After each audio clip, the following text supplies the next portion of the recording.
Students, welcome back to online classes. आज मैं आपके लिए एक बहुत ही इंटरेस्टिंग स्टोरी लेकर आई हूँ जो कि रिलेटेड है साइंस के।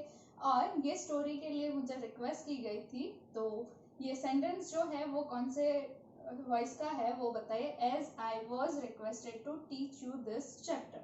ओके, तो ये कौन से वॉइस का है उसका आंसर बताइए और उसे कन्वर्ट करें दूसरे वॉइस में। ओके, चलो तो स्टोरी स्टार्ट करते हैं। ये स्टोरी जो है जिसका नाम है ट्रूली ब्यूटीफुल माइंड। ये स्टोरी जो है वो बेस्ड है एक साइंटिस्ट की जो बायोग्राफी है वो है इसमें, और ये स्टोरी है अल्बर्ट आइंस्टाइन की। ठीक है, जो कि फेमस साइंटिस्ट है और आप उनके बारे में बहुत कुछ जानते होंगे। और शायद ऐसा भी हो कि ये जो चीजें हैं वो आप ना भी जानते हो, तो पढ़ता है ये स्टोरी। ठीक है, ये बायोग्राफी जो है उसमें आइंस्टाइन के बारे में जो उनकी क्वालिटीज है उसे हाईलाइट किया गया है। उन्हें एक वर्ड भी दिया गया है कि वो एक ह्यूमैनिटेरियन थे। अब ये ह्यूमैनिटेरियन क्या है, तो वो पर्सन जो ह्यूमन वेलफेयर के बारे में सोचता है। ठीक है, मैंने यहाँ पर उसके डिफाइन भी दी है जो कि आपको याद रखनी है। ओके, ये जो साइंटिस्ट थे उन्हें मैथमेटिक्स और फिजिक्स दोनों में ही इंटरेस्ट था। ये हो गई एक छोटी सी इंफॉर्मेशन। अब हमारी जो पूरी स्टोरी है वो स्टार्ट होती है यहाँ से कि उनका बॉर्न कब हुआ और फिर आगे की उनकी लाइफस्टाइल कैसी थी। तो सबसे पहले कोई भी स्टोरी स्टार्ट करने से पहले उनकी जो बॉर्न है उसके बारे में तो पढ़ना पड़ेगा। ठीक है, तो ये एल्बर्ट आइंस्टाइन जो है उनका बॉर्न हुआ था 14 मार्च 1879। 1879 और जर्मनी में हुआ था। जर्मनी की जो सिटी है वहां पर। ओके, तो ये आप लिखोगे सबसे पहला पॉइंट कि Albert Einstein was born on 14 March 1879 in the German city of okay, फिर नेक्स्ट ये उनका बॉर्न हुआ। उसके बाद जब वो बॉर्न हुए तो उनका हेड जो है वो नॉर्मल बच्चों की तरह नहीं था। वो कैसे थे, एक बिग हेड वाले बच्चे जो कि दूसरों से एकदम अलग थे। इसीलिए बाकी सारे बच्चे वैसे भी उन्हें ऐसे उनके बारे में ऐसा सोचते थे कि ये एक एबनॉर्मल पर्सन है और वो क्या होंगे, अपने जो नॉर्मल बच्चे हैं वैसे इंटरेस्टिंग बच्चा नहीं होगा। जब वो 2.5 साल के हुए तब तक वो कुछ भी बोलना नहीं सीखे थे। जनरली बच्चे 1 साल तक सीख जाते हैं बोलना, पर वो 2.5 साल तक बोलना नहीं सीखे। अब उनकी मम्मी टेंशन में आ गई। एक तो बच्चा भी वैसे भी दिखने में थोड़ा डिफरेंट था बाकी लोगों से, और 2.5 साल तक वो बोल भी नहीं पाया। अब क्या होगा ये उनकी मदर सोच रही थी, पर उन्हें ये पूरा भरोसा था कि उनका बच्चा जो है वो एक अच्छा पर्सन बनेगा। ठीक है, अब जब वो बोलना सीखे तो क्या हुआ, जनरली हम बोलना सीखते हैं तो ऐसे पटर पटर पटर बोलते जाते हैं, पर ये आइंस्टाइन जब बोलना सीखे तो वो अटक अटक कर बोल रहे थे और कोई भी जो वर्ड है वो 2-2 बार बोलते थे। यानी कि वो कौन सा फिगर ऑफ स्पीच हो गया वो बताएंगे आप। ठीक है, वर्ड को 2 बार रिपीट करने वाला कौन सा फिगर ऑफ स्पीच है, तो वो इस तरह से बोलते रहते थे वर्ड्स। इसीलिए बाकी लोग उन्हें क्या समझते थे, बाकी बच्चे बोरिंग पर्सन। ठीक है, अब ये जो एल्बर्ट आइंस्टाइन है उन्हें ज्यादातर इंटरेस्ट जो है वो मैकेनिकल चीजों में था। यानी कि इलेक्ट्रिक मोटर्स, कार्स, ये सारी चीजें जो हम खेलते हैं जनरली बचपन में, तो ये मोटर कार्स जो है उनके साथ उनका अच्छा नाता था। ठीक है, क्योंकि बाकी फ्रेंड्स तो उनके साथ खेलते नहीं थे। जब उनकी सिस्टर का बॉर्न हुआ तो वो अपनी मम्मी को जाकर पूछ रहे थे, बाकी सब तो ठीक है पर इसके 4 व्हीलर कहाँ है, ये कैसे चलेगी। देखिए उनके माइंड में ये सारी चीजें क्या थी, वो सब कुछ मैकेनिकल के रिलेटेड चलता रहता था। ठीक है, अब ये हुए उनके 0 to 5 years की बात। अब आगे देखते हैं। तो 6 years के जब हुए उस टाइम पर, जैसे कि मैंने आगे बताया कि वो नॉर्मल नहीं थे और अटक अटक कर बोल रहे थे, पढ़ाई में भी उनका उतना ध्यान नहीं रहता था पहले। तो जब उन्हें स्कूल में रखा गया तो स्टूडेंट्स और बाकी टीचर्स जो है वो ऐसा समझते थे कि ये बच्चा कुछ पढ़ेगा नहीं। और उनके प्रिंसिपल ने तो उनके फादर को ये भी बोल दिया कि आइंस्टाइन भले ही कोई भी प्रोफेशन में जाए, ये तो डिसाइडेड है कि उन्हें सक्सेस नहीं मिलने वाली। अब उनकी मम्मी टेंशन में आ गई। फिर उन्होंने एल्बर्ट आइंस्टाइन को रिक्वेस्ट किया कि वो वायलिन बजाना सीखे। तो कौन से ईयर पे, 6 ईयर पे। ठीक है, मैंने यहाँ ऑलरेडी लिखा हुआ है। ओके, उनकी मदर की इंसिस्ट की वजह से उन्होंने 6 इयर्स के जब थे तब उन्होंने वायलिन बजाना स्टार्ट किया। फिर वायलिन बजाना जब उन्होंने स्टार्ट किया तो ये एक अच्छे वायलिनिस्ट बन गए, उन्हें बहुत ही अच्छा वायलिन बजाना आ गया। जब वो 15 इयर्स के हुए, थोड़ा टाइम लेते हुए डायरेक्टली पहुंचते हैं 15 इयर्स पर, तो जब वो 15 इयर्स के हुए तब उनकी फैमिली जो है म्यूनिक में ट्रांसफर हो गई, यानी कि पहले वो उन सिटी में थे, उसके बाद कहाँ पर शिफ्ट हुए, म्यूनिक में। अब ये जो नई स्कूल में आए तो वहां पर उनके मार्क्स जो है वो इंक्रीज होने लगे, उन्हें पढ़ाई में भी ज्यादा इंटरेस्ट लगने लगा और बाकी के जो लोग थे वो भी उसे अप्रिशिएट करने लगे। तो एल्बर्ट आइंस्टाइन ने सोचा अच्छा हुआ कि हम लोग उन छोड़कर म्यूनिक में आ गए, ठीक है। सॉरी। अब जब उन्होंने म्यूनिक में अपनी हाई स्कूल कंप्लीट की, उसके बाद एक और टाइम लैप्स लेते हुए वो चले गए डायरेक्टली यूनिवर्सिटी में। तो कौन सी यूनिवर्सिटी में? ज्यूरिक की जो यूनिवर्सिटी थी वहां पर उन्होंने एडमिशन लिया। अब जब ये यूनिवर्सिटी में आए तो उन्हें मैथ्स और फिजिक्स में ज्यादा इंटरेस्ट होने लगा, ठीक है। तो वो उसमें ज्यादा इंटरेस्ट लेकर पढ़ने लगे मैथमेटिक्स और फिजिक्स। जब ये पढ़ाई में ज्यादा ध्यान देने लगे तो जाहिर सी बात है कि वो अच्छे स्कोर करने लगे और स्कोर करने की वजह से वो फेमस भी हो गए, ठीक है, कॉलेज में। और उसी के साथ साथ वो उनकी एक जो स्टूडेंट थी उसके उन्हीं के साथ पढ़ने वाली, तो वो स्टूडेंट जो जिसका नाम था मिलेवा मैरी, और वो उनसे 3 इयर्स एल्डर थी, उनसे उनकी फ्रेंडशिप बढ़ी और धीरे धीरे फिर उनकी फ्रेंडशिप गहरी होती गई और उन्होंने मैरिज कर लिए। पर ये जो मेलिवा है वो आइंस्टाइन से 3 साल बड़ी थी और साथ ही साथ आइंस्टाइन की तरह ही वो बहुत ही इंटेलिजेंट थी। जब आइंस्टाइन की मदर को पता चला कि इस तरह से आइंस्टाइन मेलिवा से शादी करना चाहते हैं तो उन्होंने उन्हें टोका कि ये सही नहीं रहेगा, एज ये दोनों ही ज्यादा इंटेलिजेंट है एक दूसरे के लिए, ठीक है।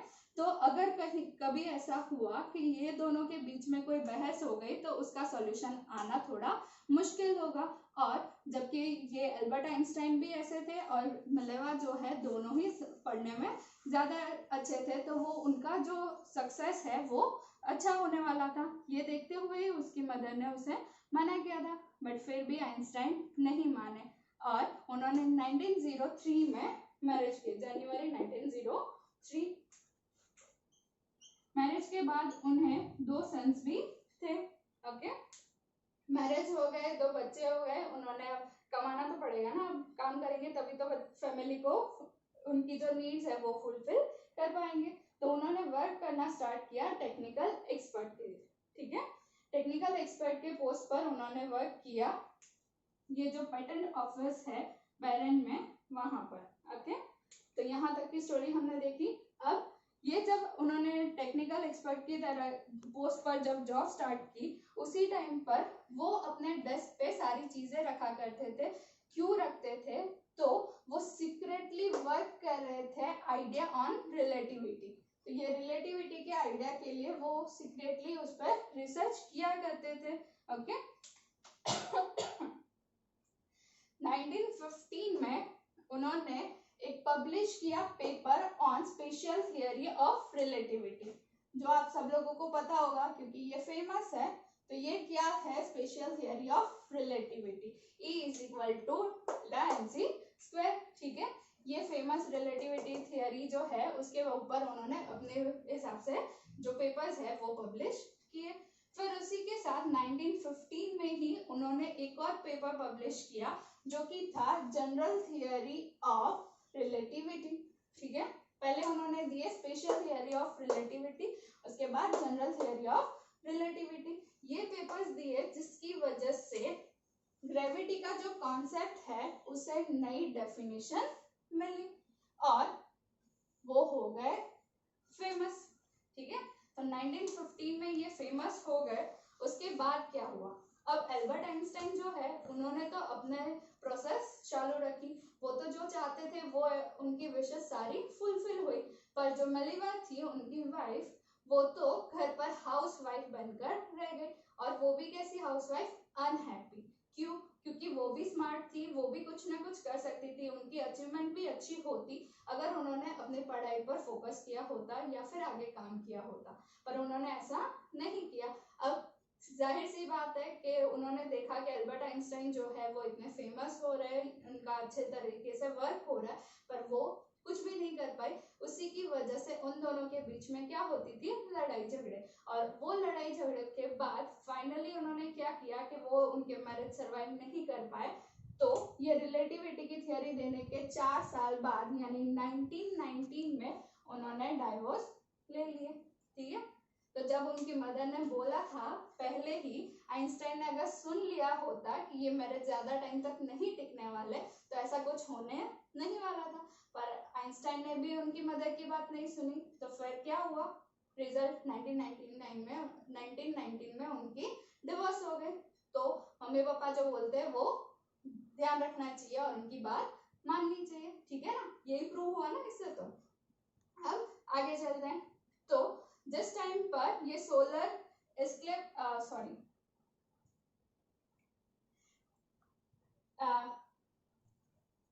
सोलर इक्लिप्स हुए, उस टाइम पर उन्होंने जो थियरी दी थी वो ज्यादा एक्यूरेट हो गई और वो ज्यादा वेल नोन हो गए। ठीक है, अब उसी टाइम पर जब वो ज्यादा फेमस हो गए तो 1919 में जब उनके डाइवोर्स हुए थे, उसी साल में उन्होंने अपनी कजिन एल्सा से शादी कर ली। ठीक है, मैंने ये ईयर इसीलिए हाईलाइट किए ताकि आप लोग याद रख सको। ओके, फिर 1921 में उन्हें एक नोबेल प्राइज भी मिला, ठीक है, फिजिक्स के लिए। फिर 1933 की बात करते हैं, जहां पर उन्होंने इमिग्रेट किया यूएसए में। अब ये इमिग्रेट क्यों किया, उसका रीजन ये था क्योंकि जर्मनी में नाजीज्म जो था, तो जो जर्मनी है वहां पर नाजीज्म की वजह से वो लोग इमिग्रेट होकर चले गए थे यूएसए। ठीक है, और 1938 में जब जर्मनी है उन्होंने डिस्कवर किया प्रिंसिपल ऑफ न्यूक्लियर फिजन। ठीक है, तो ये न्यूक्लियर फिजन क्या है, यानी कि वो न्यूक्लियर जो एक पार्टिकल से दो पार्टिकल्स हो जाते हैं और एक्सप्लोजन होता है। ठीक है, तो उसका उन्होंने ये जो है प्रिंसिपल डिस्कवर किया। अब जाकर उन्हें एल्बर्ट आइंस्टाइन और उनके साथ जो थे उनके कलीग्स, उन सब ने देखा कि ये जो है उसकी वजह से क्या हो सकता है, बहुत बड़ी प्रॉब्लम हो सकती है। तो उन्होंने रिक्वेस्ट की कि वो यूएसए के प्रेसिडेंट को एक लेटर लिखे जिसकी वजह से ये जो खतरा है उससे बचाया जा सके। अब यूएसए के प्रेसिडेंट ने क्या किया, जब उन्हें पता चल गया कि इस हिसाब से जर्मनी ने न्यूक्लियर बॉम्ब बनाया, तो उन्होंने सीक्रेटली अपने हिसाब से ये न्यूक्लियर बॉम्ब बनाना स्टार्ट कर दिया। और 1945 में यूएसए ने नागासाकी और हिरोशिमा यानी कि जो जापान की दो कंट्रीज है वहां पर,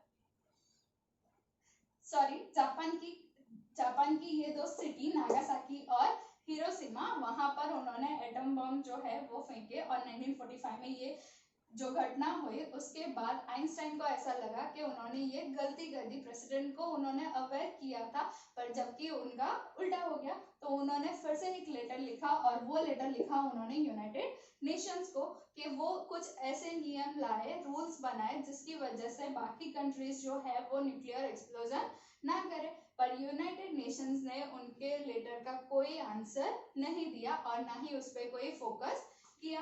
तब जाके उन्होंने क्या किया, तो आइंस्टाइन जो है उन्होंने अपना करियर छोड़कर वो बन गए पॉलिटिशियन। ठीक है, पॉलिटिशियन बने और फिर उन्होंने वर्ल्ड पीस के लिए वर्क करना स्टार्ट किया, साथ ही साथ डेमोक्रेसी के लिए वर्क किया। और उन्होंने उसी पॉलिटिशियन के रिलेटेड सारी चीजें की जिसकी वजह से वो वर्ल्ड में पीस बनाकर रख सके। और उनकी डेथ हुई at the age of 76 in the year 1955। ठीक है, अब आइंस्टाइन के बारे में कुछ चीजें जो मैं आपसे पूछूंगी वो बहुत ही अमेजिंग फैक्ट है, हिंट मैं दूंगी, फाइंड आपको करना है। ओके, तो ये बताइए कि आइंस्टाइन के पास कितनी कंट्रीज की सिटीजनशिप थी। ओके, फिर सेकंड क्वेश्चन है कि आइंस्टाइन को कौन सी कंट्री ने प्रेसिडेंट की पोस्ट जो है वो ऑफर की थी। ओके, ये दोनों क्वेश्चन जो है उसके आंसर आप लोग फाइंड करें और कमेंट में दीजिए। Thank you.